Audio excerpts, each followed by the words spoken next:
प्रणाम आप सभी को। क्या आप जानते हैं कि इस बार की महाशिवरात्रि 2025 बहुत ही विशेष है। क्यों ये विशेष है, चलिए जानते हैं। इस साल 2025 में एक अत्यंत ही दुर्लभ आध्यात्मिक संयोग हो रहा है।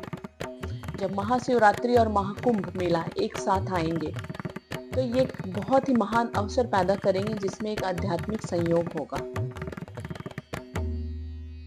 यह एक महान अवसर है जब भगवान शिव की दिव्य ऊर्जा पवित्र नदियों में मिलकर एक आध्यात्मिक शक्तिशाली आध्यात्मिक वातावरण बनाएगी।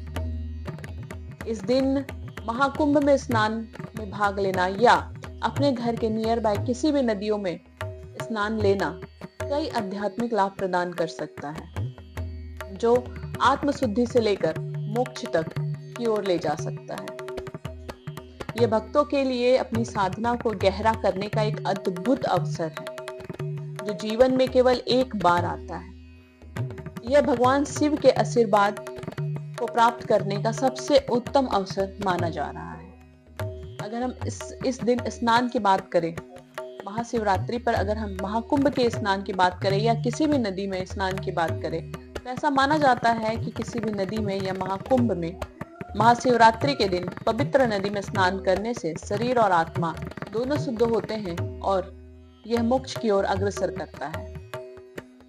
साथ ही महाकुंभ के दौरान पवित्र नदियों में स्नान करने से पिछले जन्मों के पापों का शमन हो जाता है। हिंदू मान्यता के अनुसार महाशिवरात्रि के दिन महाकुंभ में पवित्र स्नान करने से स्वयं भगवान शिव का आशीर्वाद प्राप्त होता है। महाकुंभ में महाशिवरात्रि के दिन ब्रह्मांडीय ऊर्जा अपने उच्चतम स्तर पर होती है। यह आध्यात्मिक अनुशासन को मजबूत करता है और मानसिक, भावनात्मक एवं शारीरिक रूप से हमें तैयार करता है। हमें दिव्य प्रक्रिया के माध्यम से समर्पण, विनम्रता और सादगी अपनाने की प्रेरणा देता है। ऐसा माना जाता है कि यह पवित्र स्नान मानसिक विकारों को दूर कर नकारात्मक विचारों और भावनाओं से मुक्ति दिलाती है।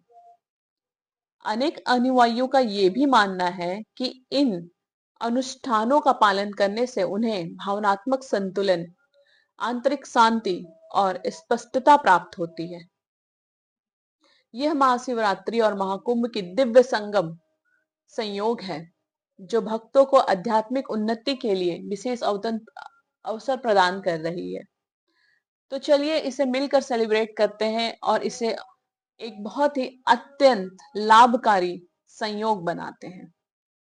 इसके साथ ही भगवान शिव के बारे में हम सभी जानते हैं, क्योंकि शिवरात्रि है और हम जानते हैं कि भगवान शिव के प्रतीक और उनके अर्थ, जैसे भगवान शिव के प्रतीक में उनके गर्दन में लपेटा हुआ सर्प, उनके शरीर पर पुती हुई विभूति, उनके हाथ का त्रिशूल बहुत ही गहरे अर्थ रखते हैं। ये प्रतीक शक्ति, आध्यात्मिक जागरूकता और ब्रह्मांड संतुलन का प्रतिनिधित्व भी करते हैं। ये भी दर्शाते हैं कि शिव जीवन, मृत्यु और पूरे ब्रह्मांड पर नियंत्रण करते हैं। इन तत्वों को समझने से अस्तित्व के आध्यात्मिक और ब्रह्मांडीय ऊर्जा और पहलुओं की हमें गहरी जानकारी प्राप्त होती है। तो चलिए हम भगवान शिव के प्रतीक से कुछ चीजें जानें और उन्हें अपने जीवन में आजमाएं, जिससे कि हमारा जीवन भी सरल हो जाए। अगर हम रुद्राक्ष की माला की बात करें, तो रुद्राक्ष सुरक्षा, भक्ति और एकाग्रता का प्रतीक है। ऐसा माना जाता है कि शिव के आंसू इन पवित्र बीजों को स्रोत हैं। रुद्राक्ष नकारात्मक ऊर्जा से रक्षा करती है और आध्यात्मिक विकास को प्रोत्साहित करती है।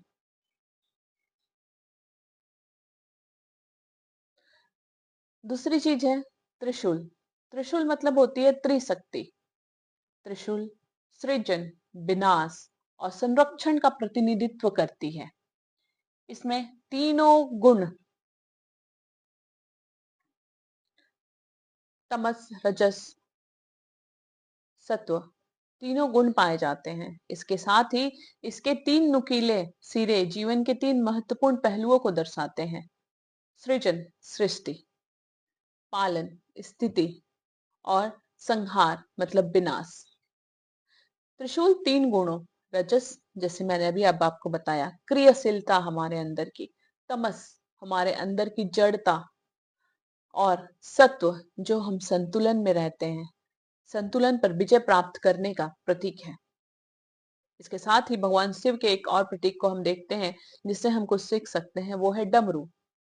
डमरू सृजन और विनाश की लय को दर्शाता है। ये ब्रह्मांड ध्वनि का प्रतीक है। डमरू जो आदि ध्वनि का प्रतीक माना जाता है, जिससे ब्रह्मांड की उत्पत्ति हुई और उसे ओम ध्वनि का स्रोत भी माना जाता है। इसके साथ ही भगवान शिव त्रिदेव ब्रह्मा, विष्णु और महेश में से एक हैं। वे संहार, रूपांतरण, पुनर्जन्म का प्रतिनिधित्व करते हैं। भगवान शिव से जुड़े प्रतीकों का ब्रह्मांडीय और गहन आध्यात्मिक महत्व है। इसके साथ ही हम उनके एक और प्रतीक के बारे में जानते हैं जो उनके बदन पर हमेशा लिपटी रहती है, वो है भस्म, राख। भस्म भौतिक संसार से विमुक्ति का प्रतीक है। शिव का संपूर्ण शरीर पवित्र भस्म से लिप्त हुआ रहता है, जो अस्तित्व की नश्वरता और अहंकार व सांसारिक इच्छाओं के नाश का संकेत देता है।